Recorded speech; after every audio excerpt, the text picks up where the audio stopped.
Selamat pagi pemirsa. Menteri Pariwisata dan Ekonomi Kreatif Sandiaga Uno menyatakan siap untuk menyambut pelancong dari negeri Panda. Alasannya selain pencabutan status PPKM, tingkat kekebalan komunitas di Indonesia atau herd immunity sudah mencapai 98%. Sandiaga menargetkan kedatangan wisatawan mancanegara dari Tiongkok sebanyak 255.000 jiwa, target yang terbilang ambisius pada masa pemulihan ekonomi setelah merebaknya COVID-19. Menurut Sandiaga, saat ini sudah ada beberapa permintaan maskapai internasional Tiongkok untuk membuka penerbangan langsung menuju Bali dan Jakarta. Sebaliknya, Sandi pun mengimbau sejumlah maskapai nasional untuk membuka penerbangan langsung ke Tiongkok. Pemirsa, inilah editorial Media Indonesia di seri ini Senin 9 Januari 2023 dengan tema Karpet Merah Pelancong Tiongkok bersama saya Leonard Samosir. Editorial Media Indonesia ini juga dapat Anda dengarkan melalui MG Radio Network di frekuensi 94,7 FM di kawasan Jakarta dan sekitarnya. Para pendengar dan Anda semua bisa ikut menyatakan pendapat Anda dengan menelepon nomor telepon 021 583 9900. Dan pemirsa, pagi ini telah hadir bersama saya anggota Dewan Redaksi Media Group, Gaudensius Suardi. Bang Gauden, selamat pagi. Ya, selamat pagi, Leo. Sehat-sehat, Bang? Harus sehat ya. Sudah berwisata? Kita tunggu yang dari Tiongkok. Ini memang semacam apa? Dulu ada, belum lama ya, judul film Ngeri-ngeri Sedap ya Bang ya. Bagaimana sedap ketika dapat pemasukan dari Tiongkok, tapi agak ngeri-ngeri juga kalau kemudian ternyata misalnya membawa juga virus. Tapi sebelum kita bahas itu Bang Gauden, kita lihat dulu pemirsa ada beberapa berita yang diperhatikan Media Indonesia. Yang pertama, ini adalah headline Media Indonesia untuk hari ini, senapas dengan editorial Pantang gegabah sambut turis Tiongkok. Ini memang karena benar-benar percaya diri bahwa kita semua, Bang Gauden, saya dan warga Indonesia yang lain sudah benar-benar kebal begitu, atau memang karena kepentingan untuk mendapatkan pundi-pundi dari Tiongkok ini? Bagaimana Bang Gauden? Ya, tentu pada satu sisi kita berharap pemerintah konsisten untuk tetap menjaga kesehatan masyarakat ya, terutama dari COVID-19 yang sampai saat ini belum dinyatakan hilang. Atau dengan kata lain, Indonesia dari sisi hukumnya masih berstatus darurat kesehatan COVID-19, itu yang pertama. Yang kedua, Indonesia juga membutuhkan cuan ya, termasuk cuan pariwisata.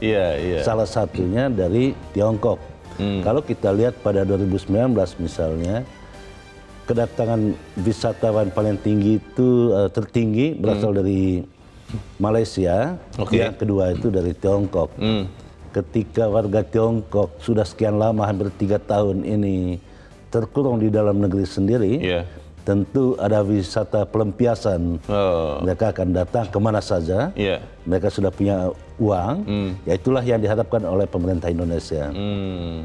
Tapi kan agak ngeri juga ya kalau kemudian ternyata bawa virusnya Bang, bagaimana Bang?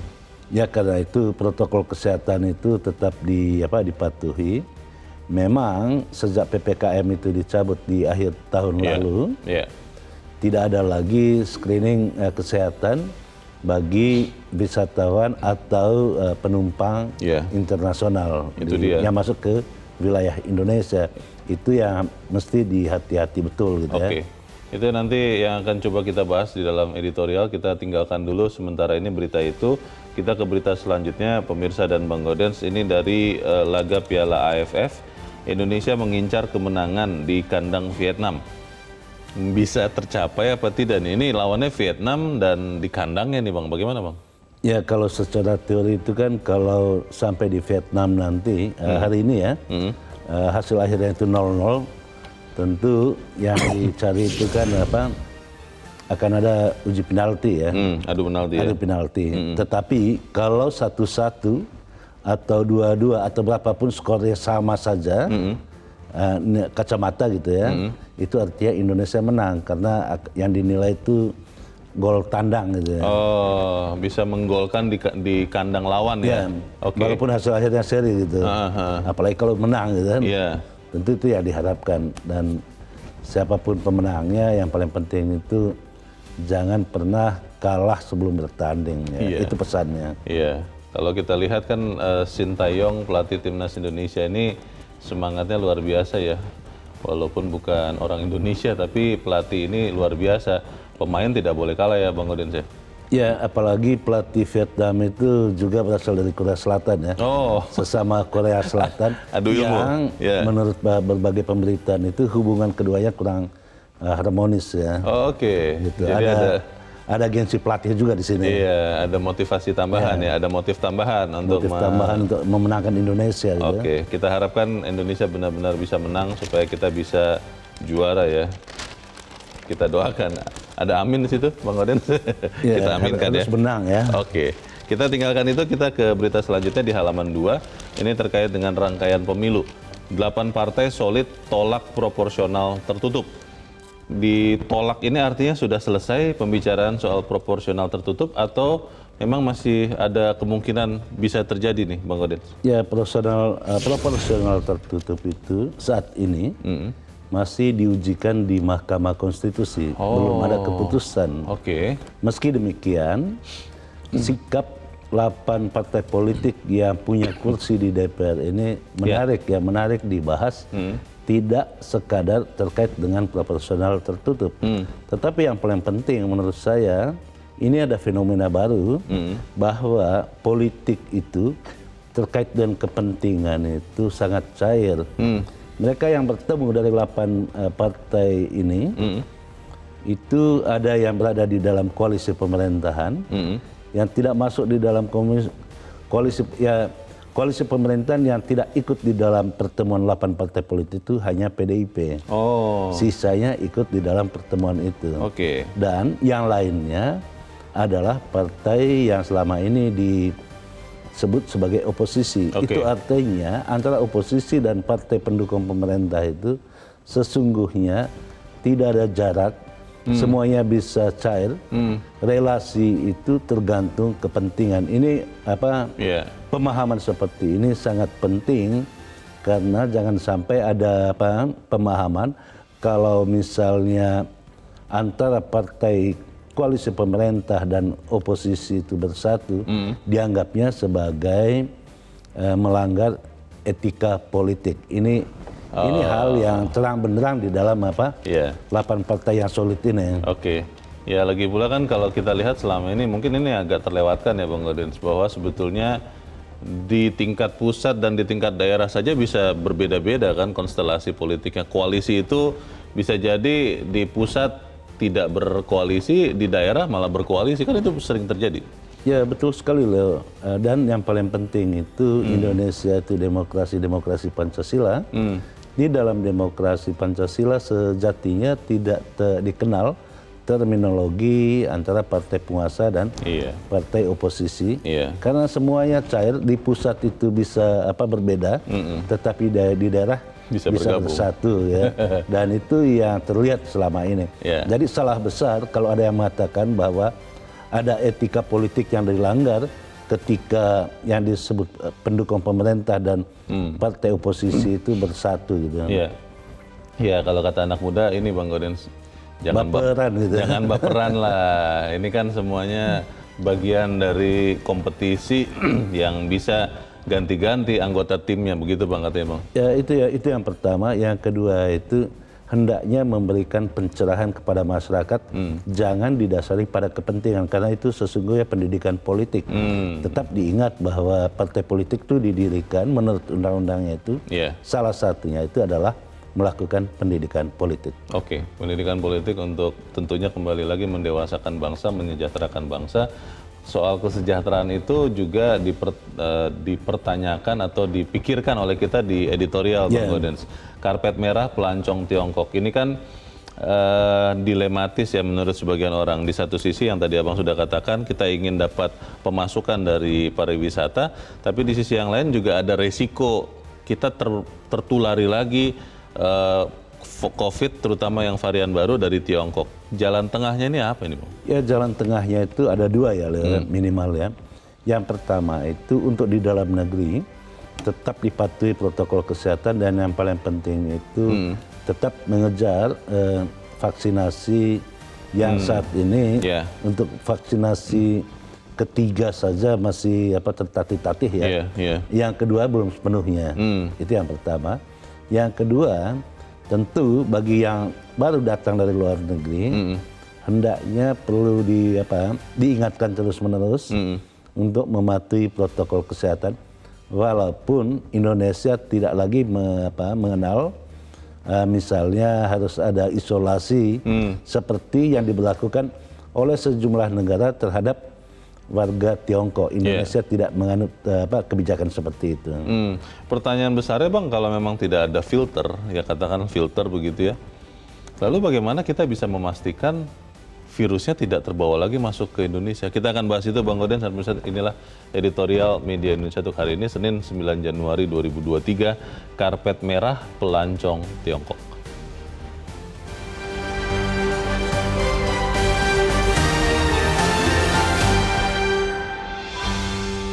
Karpet merah pelancong Tiongkok.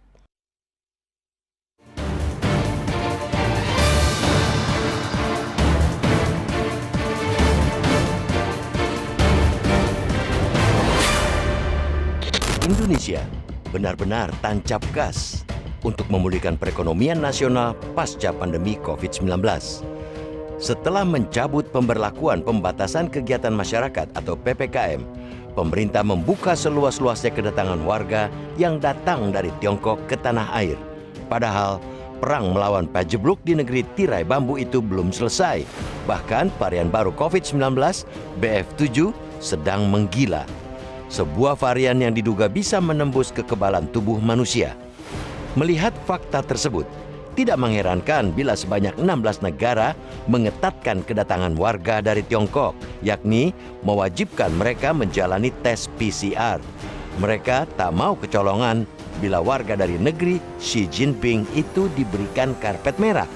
Mereka tak ingin negeri mereka tertular infeksi baru penyakit yang telah memorak-porandakan seluruh tatanan baku di seantero jagat itu. Di antara negara yang memberikan pengetatan warga dari Tiongkok ialah Amerika Serikat, Jepang, Taiwan, India, dan Italia. Namun, Indonesia percaya diri. Semangat untuk mengejar pertumbuhan ekonomi menggebu-gebu setelah pencabutan PPKM. Salah satunya ialah menggenjot sektor pariwisata. Hal itu dilakukan setelah pemerintahan Tiongkok mengakhiri karantina untuk kedatangan per 8 Januari sehingga secara efektif membuka kembali perjalanan masuk dan keluar negara untuk pertama kalinya sejak Maret 2020. Menteri Pariwisata dan Ekonomi Kreatif Sandiaga Uno menyatakan siap menyambut pelancong dari negeri Panda. Alasannya, selain pencabutan PPKM, tingkat kekebalan komunitas atau herd immunity sudah 98%.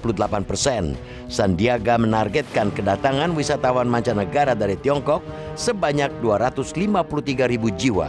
Target yang terbilang ambisius pada masa pemulihan ekonomi setelah merebaknya COVID-19. Menurut Sandiaga, saat ini sudah ada beberapa permintaan maskapai internasional Tiongkok untuk membuka penerbangan langsung menuju Bali dan Jakarta.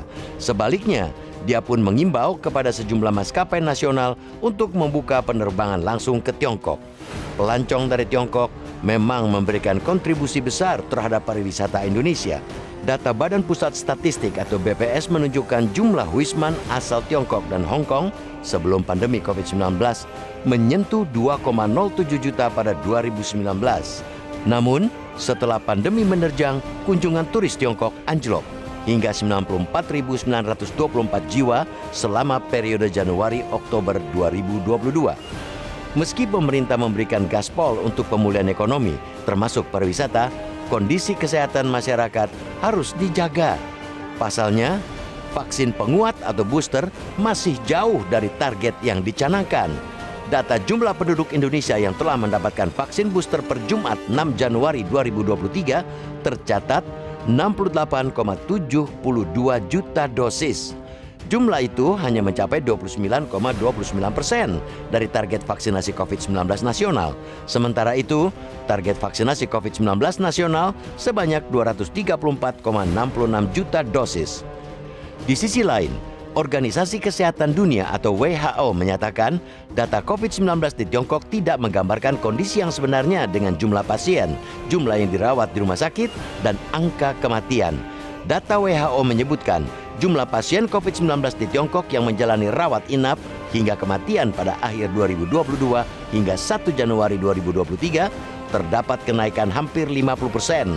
Sebanyak 22.416 kasus rawat inap dalam sepekan hingga 1 Januari 2023 jika dibandingkan dengan 15.161 kasus pada minggu sebelumnya.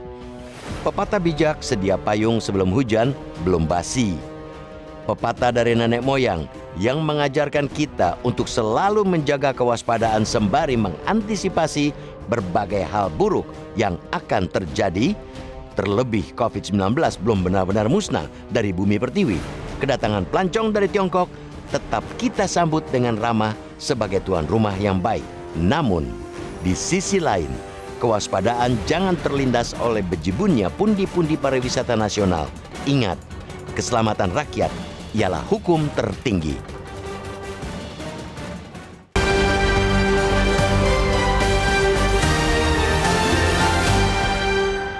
Di bagian berikut Anda bisa ikut menyatakan pendapat Anda terkait dengan editorial pagi ini. Pemirsa, untuk saat ini tetaplah bersama kami.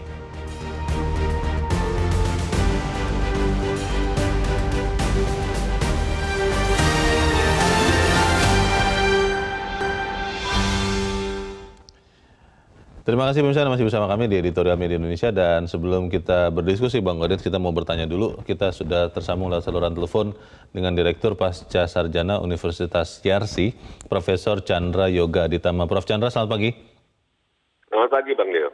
Ya, Prof. Chandra, kita kan mau tetap mendapatkan masuk devisa dari wisatawan asing, terutama dari Tiongkok, tapi kita tidak mau kemasukan lagi virus COVID. Kalau virus yang terbaru ini varian BF7, sebetulnya gejala yang ditimbulkannya itu sama atau berbeda dengan varian yang lain, supaya kemudian kita bisa menyaring di bandara misalnya begitu, Prof. Chandra. Bagaimana, Prof? Ya, kalau hubungannya dengan Tiongkok, saya kira yang tadi sudah disampaikan juga di editorial bahwa kita, WHO juga mengatakan kita belum tahu persis apa yang terjadi di sana. Jumlah kasus, jumlah kematian, dan berapa yang dirawat di rumah sakit, data yang di media atau laporan di media dengan laporan resmi kan berbeda. Demikian juga dengan variannya sebenarnya. Apakah benar BF7 atau yang lain, kita juga belum sepenuhnya tahu. Karena itulah, karena belum sepenuhnya tahu situasi di sana, maka banyak negara yang tadi sudah dikemukakan melakukan hal yang lebih hati-hati sampai kita tahu persis apa yang terjadi. Tentang gejala, mungkin saja kalau dia BF7 atau apapun juga, pastinya dapat saja demam, walaupun ada yang mengatakan jumlah yang demam lebih sedikit, tapi itu tentu salah satu keluhan. Tapi intinya bukan itu, intinya adalah karena kita belum tahu secara pasti apa yang terjadi di sana, maka baik kalau kita lebih hati-hati seperti tadi disebutkan juga, kita tentu inginnya melindungi rakyat secara maksimal begitu. Iya. Prof. Chandra, kalau dulu kan kita ingat bahwa setiap kali orang dari luar Indonesia mau masuk, bahkan termasuk itu warga negara Indonesia pun harus punya hasil tes COVID yang negatif. Lalu protokol kesehatan harus benar-benar diterapkan. Sekarang kan dua-duanya hampir tidak ada ya. Berarti Indonesia sama sekali tanpa perlindungan dari pelancong dari manapun, termasuk dari Tiongkok ini, Prof. Ya, tapi kan kita sekarang ke banyak negara juga memang tidak diminta menggunakan vaksin, membawa vaksin, data vaksin, dan juga tidak diminta untuk menunjukkan hasil tes. Itu juga terjadi di banyak negara. Tetapi dengan kejadian di Tiongkok ini, kita ambil contoh yang konkret saja lah. Thailand itu pada saat awal, kira-kira 2-3 minggu yang lalu mengatakan bahwa dia tidak ingin membedakan satu negara dengan negara lain karena COVID. Jadi dari Tiongkok mereka akan terima. Tapi beberapa hari yang lalu kebijakan ini berubah. Seperti yang Bang Leo sampaikan, sekarang dia lakukan kebijakan harus perlihatkan vaksin. Jadi memang ada perubahan kebijakan dari berbagai negara. Ini bukan hanya Tiongkok ya. Kalau Thailand dia menggunakan kaidah untuk semua negara, termasuk WNI, kalau mau ke sana harus perlihatkan bahwa sudah pernah divaksin 2 kali secara lengkap. Jadi memang ada beberapa negara yang berubah kebijakannya, baik karena Tiongkok maupun juga seluruhnya. Kalau mau Tiongkok konkret, contoh konkretnya itu Australia sama Inggris. Inggris itu tadinya juga tidak memberlakukan pemeriksaan tes kepada pendatang dari Tiongkok, itu yang diumumkan oleh pemerintahnya, tapi akhirnya pemerintahnya mengubah, sekarang meminta harus ada hasil tes negatif pendatang dari Tiongkok. Demikian juga Australia yang tadi mengatakan tidak, kemudian berubah menjadi iya. Artinya mengharuskan ada. Kalau Indonesia sebetulnya menerapkan hal yang sama, Prof. Misalnya minta bukti vaksin dari pelancong dari Tiongkok. Sebetulnya itu Tiongkok keberatan atau memang sudah mereka lakukan selama ini? Kalau saya sih sebenarnya usulnya bukan hanya bukti vaksin. Kalau saya sih usulnya untuk mendapatkan hasil tes. Ya. Seperti juga yang sekian belas negara yang sudah meminta pendatang dari Tiongkok memperlihatkan hasil tes negatif paling pada waktu masuk ke Indonesia. Itu yang banyak negara lakukan saat ini sebenarnya. Minimal itu ya, hasil tes negatif supaya kemudian kita ya percaya bahwa hasil itu menunjukkan virus COVID-nya tidak dibawa ya. Tapi kemungkinannya Prof, kalau pemerintah tidak memberlakukan itu sama sekali, apakah kemudian kita akan melihat keniscayaan tidak lama lagi COVID di Indonesia akan naik lagi begitu? Atau memang benar yang dikatakan Menteri Pariwisata bahwa kita kan resistensi, kekebalan komunal itu sudah terbentuk hampir 100%, berarti sudah aman. Bagaimana Prof? Ada dua jawabannya. Nomor satu soal keniscayaan. Justru kan salah satu alasannya kenapa saya mengusulkan, atau juga saya kira media Indonesia mengusulkan, atau banyak negara menggunakan saat ini memeriksa COVID sebelum datang dari Tiongkok karena data dari sana belum sepenuhnya lengkap. Jadi kita belum tahu persis bagaimana sehingga kalau dibilang niscaya atau pasti akan meledak, tidak juga. Tapi kan kita bukan bertugas lah. Tujuan negara ini adalah melindungi rakyatnya semaksimal mungkin. Jadi mungkin karena hasilnya belum lengkap, baik kalau kita ekstra berhati-hati. Tentang kekebalan yang disampaikan tadi, kebetulan kan tadi saya ambil contoh Inggris. Ya. Inggris juga baru saja mengeluarkan data serologinya dan angkanya 95%, 94%. Di England, di Wales, di Irlandia Utara begitu ya. Nah, mereka juga tadi bilang tidak usah periksa tes sebelum masuk, dan sekarang mereka ubah. Sejak 5 Januari, walaupun kekebalannya setinggi itu, dan angka vaksinasinya lebih tinggi dari kita kan, Inggris itu kan sekitar 75%, kalau kita menurut Our World in Data kan 62% begitu ya. Jadi kekebalannya sama, vaksinasi lebih tinggi dari kita, mereka bilang juga tadinya tidak akan memeriksa tes orang yang masuk dari Tiongkok, dan sekarang mereka mengharuskan pendatang dari Tiongkok masuk. Jadi kalau menurut saya, sekali lagi ini lebih demi kehati-hatian begitu. Malaysia saya kira juga begitu. Malaysia itu vaksinasinya kalau menurut Our World in Data lebih dari 80%. Dan mereka tetap mengharuskan hasil tes negatif. Kita harap apa yang disampaikan atau kita diskusikan pagi ini benar-benar didengar, diperhatikan oleh pemerintah juga ya, supaya kemudian betul kita mendapat cuan tapi kita tetap sehat. Untuk saat ini terima kasih Direktur Pasca Sarjana Universitas Yarsi, Profesor Chandra Yoga Aditama. Terima kasih Prof. Chandra, selamat pagi.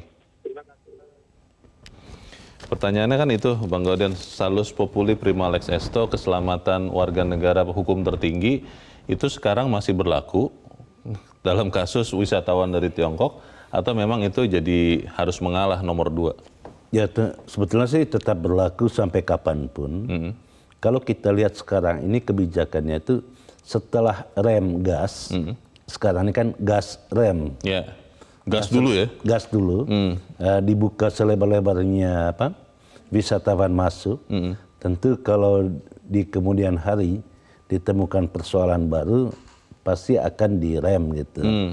Saya masih ingat pekan lalu di Korea Selatan, wisatawan asal Tiongkok yang dites di negara asalnya itu bebas COVID, ketika sampai di bandara dites itu ternyata positif. Oh, bisa dites di bandara tujuan di Koreanya? Di Korea, itu kebijakan di Korea Selatan. Oh, oke. Nah, apakah kasus serupa bisa terjadi di Indonesia? Ini menjadi pertanyaan gitu kan, karena kita tidak menganut kebijakan seperti itu. Akan tetapi, seperti yang juga diingatkan Prof. Chandra, kita perlu hati-hati, karena itu tadi, bagaimana melindungi masyarakat, terutama terkait dengan kesehatan. Kesehatan itu adalah hak asasi warga negara, yang dijamin di dalam konstitusi, yang mesti ditaati oleh pemerintah. Kalau pemikirannya adalah karena memang hasil serologi ya yang sudah keluar menunjukkan bahwa orang Indonesia itu sudah dalam tanda petik relatif kebal Bang terhadap COVID ini, dan kemudian akhirnya ya sudah kita ambil resiko kalaupun tertular kan tidak berakibat fatal, hanya berapa isolasi mandiri 5 hari kemudian sudah akan sembuh. ketimbang misalnya uang yang akan kita dapatkan dari pelancong-pelancong dari Tiongkok ini, itu seperti apa Bang? Tapi kita jeda dahulu, kita tahan sampai ke bagian berikut dan bisa tetap bersama kami, Editorial Media Indonesia, segera kembali.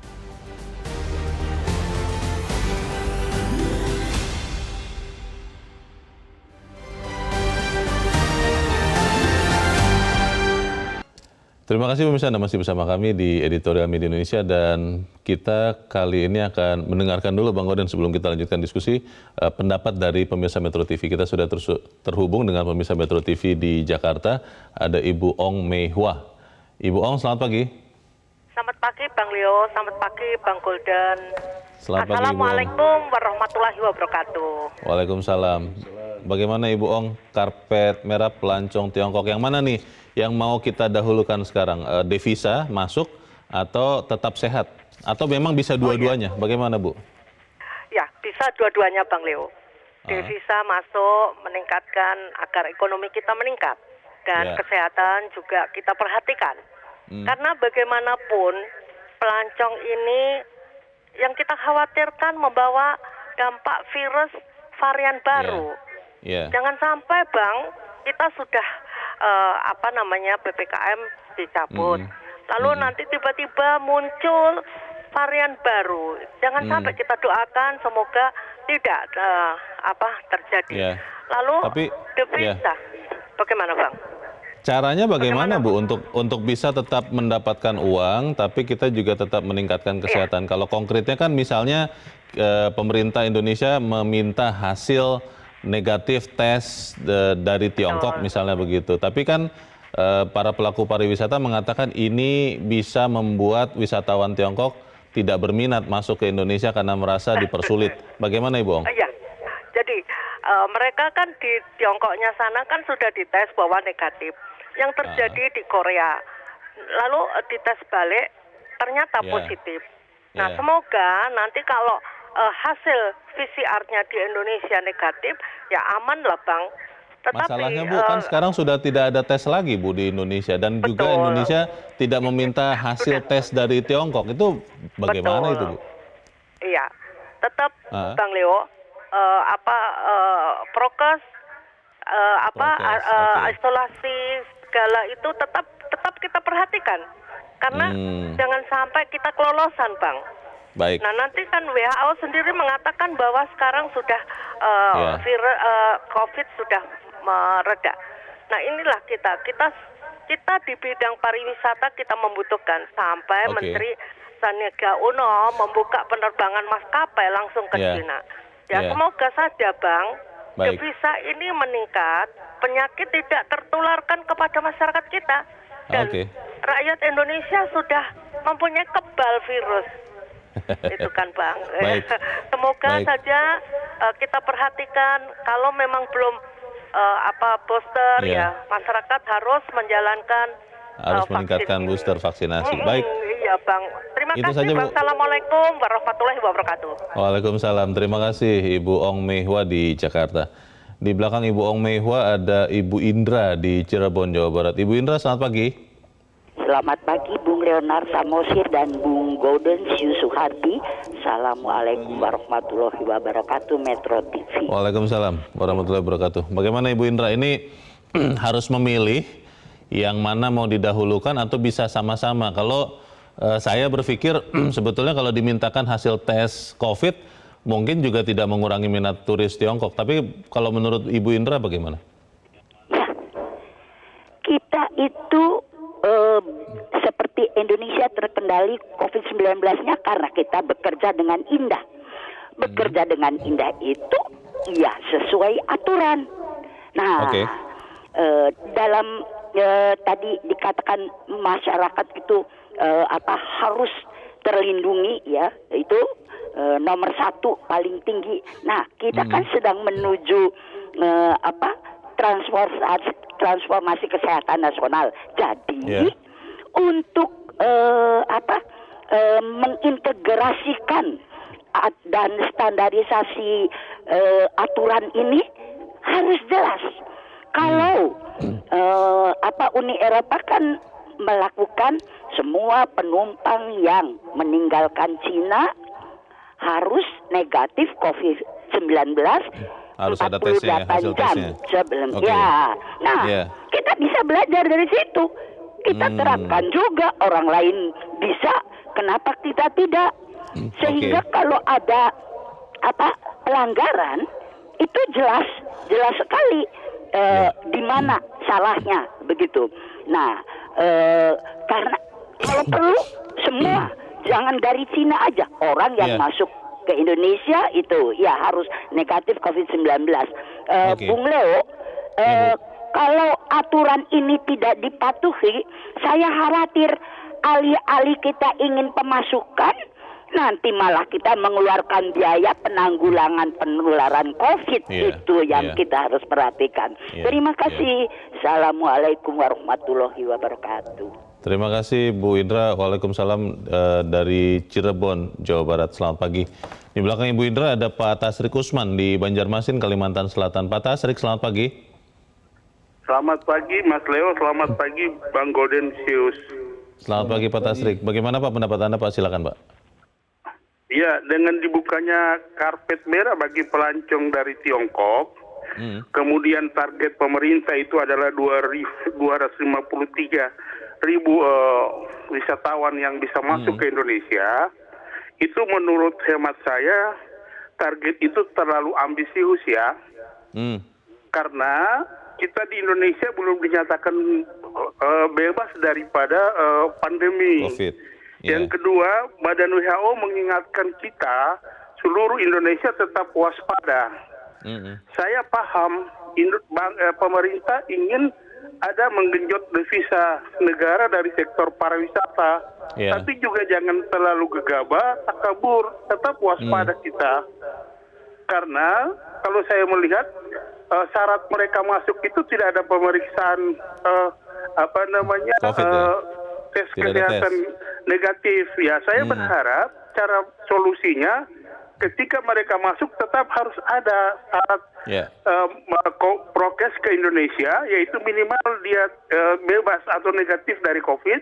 Kemudian pemerintah juga segera menggenjot, karena kita ketahui bahwa vaksin booster di Indonesia itu baru 29%. Sehingga itu juga perlu diwaspadai. Jangan sampai kita mengejar devisa tetapi kepentingan kesehatan masyarakat itu yang lebih penting. Terima kasih.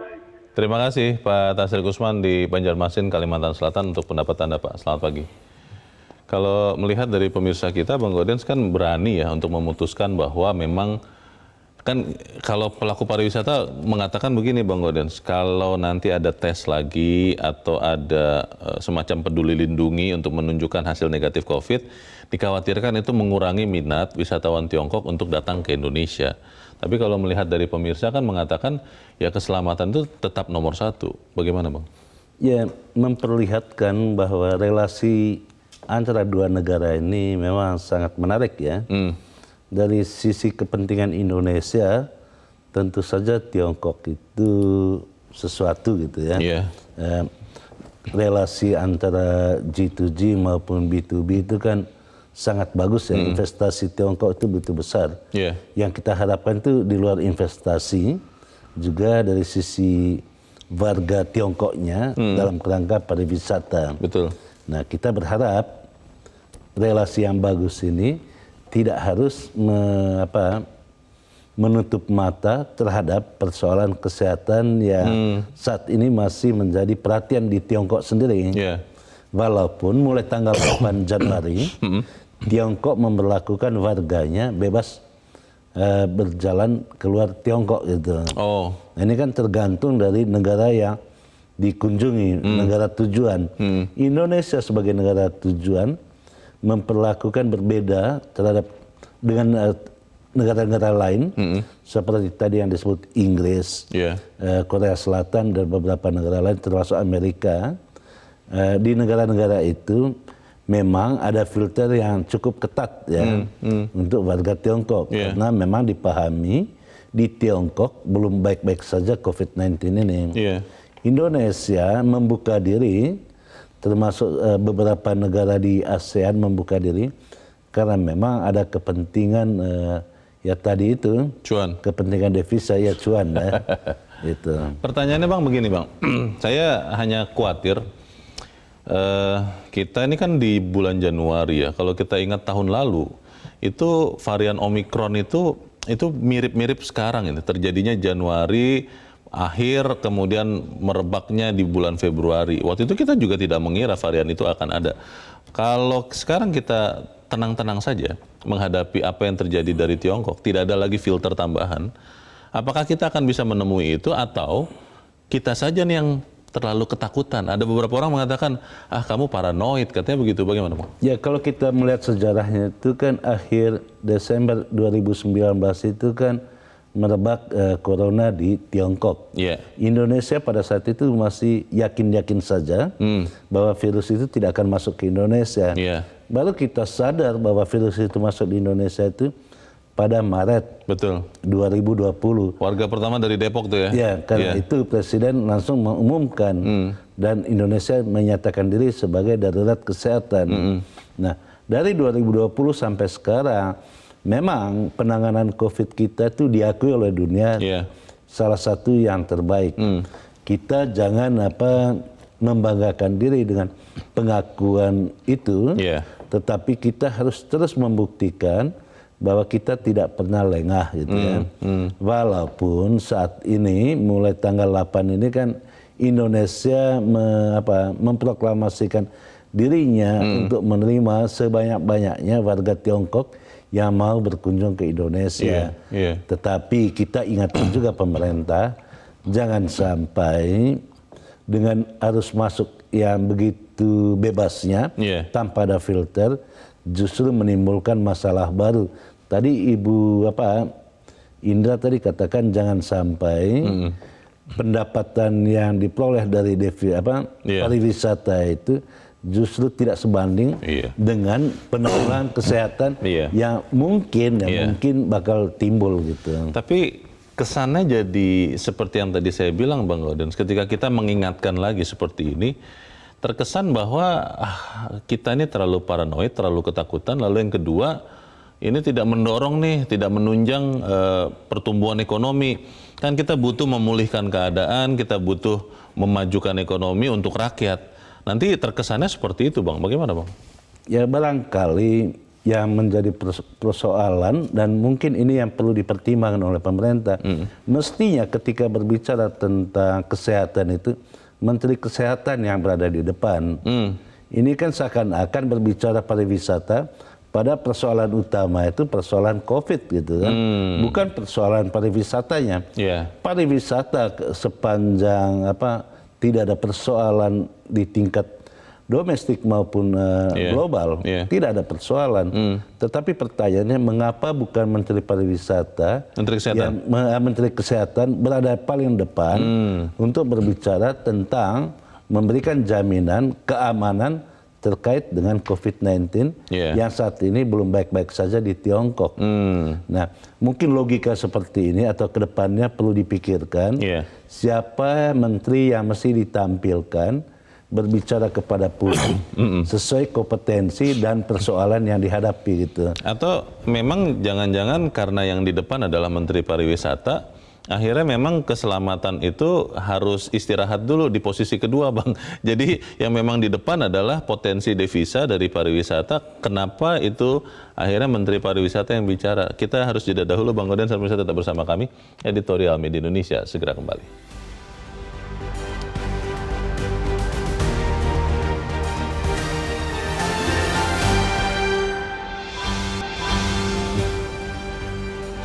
Terima kasih pemirsa, masih bersama kami di Editorial Media Indonesia. Kita di bagian akhir dari diskusi kita pagi ini. Bang Gaudens, apakah memang kemudian kita lihat sekarang bahwa mungkin bukan hanya pemerintah Bang, kita pun sebagai warga juga merasa COVID itu sudah tidak ada, sudah aman, baik di Indonesia maupun luar Indonesia. Sehingga memang yang nomor satu sekarang bukan lagi kesehatan, bukan lagi keselamatan, tapi ya bagaimana mengejar tadi cuan itu. Karena selama 3 tahun ini kan ekonomi kita terpuruk, kesejahteraan kita turun. Waktunya untuk gas segas-gasnya tanpa rem. Ya mungkin yang perlu dipikirkan dan saya kira pemerintah juga mesti memikirkan bahwa Indonesia memasuki tahun politik di 2023. Sebentar lagi akan pengumpulan massa, ada kampanye terkait dengan pemilu. Dan ketika COVID-19 itu belum dinyatakan bebas dari Indonesia, tentu menjadi problem ketika wisatawan itu bebas masuk ke Indonesia dan di Indonesia itu akan terjadi kerumunan. Nah, mungkin hal-hal seperti ini yang perlu dipikirkan secara mendalam. Siapa yang memikirkannya? Tentu bukan KPU, bukan Menteri Pariwisata, tetapi Menteri Kesehatan mesti memikirkan problem-problem yang mestinya sih cukup krusial gitu ya. Dan saya yakin sekrusial apapun pasti ada jalan keluarnya, terutama kalau dikaitkan dengan kerumunan massa pada saat kampanye nanti. Kalau melihat sikap umum kan Bang, dari pemerintah yang sudah mengatakan kita dalam masa transisi menuju endemi, status PPKM sudah dicabut. Tapi di sisi yang lain saya ingat betul Presiden Joko Widodo tetap mengatakan Satgas tetap ada, kemudian bantalan sosial itu tetap ada. Ini kan semacam ambigu. Masyarakat mungkin akan mengambil yang lebih gampangnya saja. Oh, sudah tidak ada COVID, sudah aman, prokes tidak ada, tes tidak ada. Artinya kemudian adalah kita tinggal tunggu saja apakah memang wisatawan Tiongkok ini membawa virusnya atau tidak. Ya mungkin perlu dijernihkan cara kita berpikir. PPKM itu dasar hukumnya itu Inmendagri, itu artinya dia hanyalah salah satu instrumen untuk menjalankan keputusan terkait dengan Indonesia masih masuk di dalam darurat kesehatan.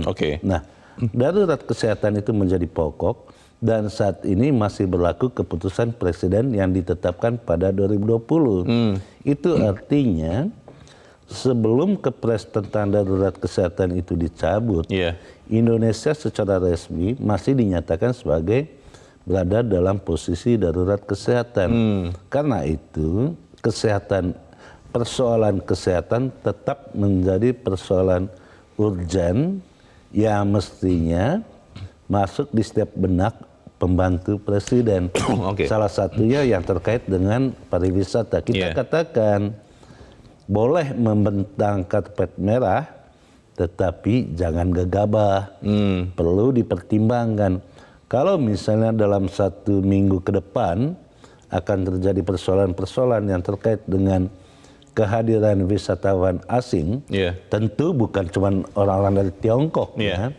Nah, pada saat itulah kita harus berani mengambil keputusan untuk mengevaluasi kebijakan yang terkait dengan kepariwisataan. Itu kan tidak populer Bang. Bagaimana sekarang menggenjot atau menarik dolar sebanyak-banyaknya ke Indonesia, itu kan pemikiran kita semua sekarang. Jadi kalau kemudian masih ada Menteri Kesehatan yang harus mengatakan rem ya, ini sudah bahaya, kan jadi tidak populer tuh Bang. Ya, menjadi populer ketika kita tetap menggunakan perspektif rem gas dan sekarang ini gas rem gitu kan. Gitu. Kalau kemudian kita sama-sama merasakan bahwa ketinggalan kita selama 3 tahun benar-benar butuh rem, butuh gas sekeras-kerasnya tanpa harus menginjak rem sekalipun. Bahaya apa Bang yang ada di depan kita? Ya sebetulnya kalau kita berpikir secara holistik, bukan cuma Indonesia kok yang mengalami persoalan terkait dengan persoalan kesehatan. Satu dunia mengalaminya. Itu artinya bukan hanya Indonesia yang bermasalah terkait devisa, tetapi juga negara-negara lain. Tetapi kita katakan bahwa di negara-negara maju, bukan uang yang menjadi utama mereka, tetapi kesehatan warganya yang utama. Karena apa? Di negara-negara maju, manusia itu dimuliakan, bukan uang yang dimuliakan. Dan saya percaya sebetulnya Indonesia masih tetap memuliakan manusia Bang, sehingga kalau misalnya usulan kita untuk kemudian memintakan hasil tes negatif dari negara asal, itu harusnya bisa segera diimplementasikan di Indonesia. Begitu kan Bang? Ya pasti akan diimplementasikan, cuman kan kebiasaannya kalau ada masalah baru diperbaiki kebijakannya. Tetapi yang paling bagus kalau di negara-negara maju dan beradab itu kan bukan reaktif kebijakannya, tetapi kebijakan itu adalah kebijakan-kebijakan mendasar, apalagi terkait dengan manusia, karena mereka memang menghormati manusia dan kemanusiaan itu. Baik, kita percaya dan kita harapkan pemerintah benar-benar juga memperhatikan kesehatan kita ya Bang, supaya kemudian kita tetap bisa selamat dengan mendapatkan devisa itu. Ya, bukan cuma kesehatan kita, kesehatan pemerintah juga perlu diperhatikan. Oke, baik. Kita harapkan nanti ada perubahan setelah kita berbincang ini. Bang Gaudens, terima kasih sudah hadir di tempat ini. Selamat pagi, Bang. Pagi lah. Pemirsa, meski pemerintah memberikan gaspol untuk pemulihan ekonomi termasuk pariwisata, kondisi kesehatan masyarakat, saya dan Anda harus dijaga. Pasalnya, vaksin penguat atau booster saat ini masih jauh dari target yang dicanangkan. Data jumlah penduduk Indonesia yang sudah mendapat vaksin booster per Jumat 6 Januari 2023 baru 68,72 juta dosis. Itu hanya mencapai 29,29%. 30% dari target vaksinasi COVID-19 nasional. Mari kita terus menjaga kesehatan kita masing-masing. Saya Leonard Samusi berterima kasih Anda sudah menyimak editorial Media Indonesia 1 pagi ini. Selamat pagi, sampai jumpa.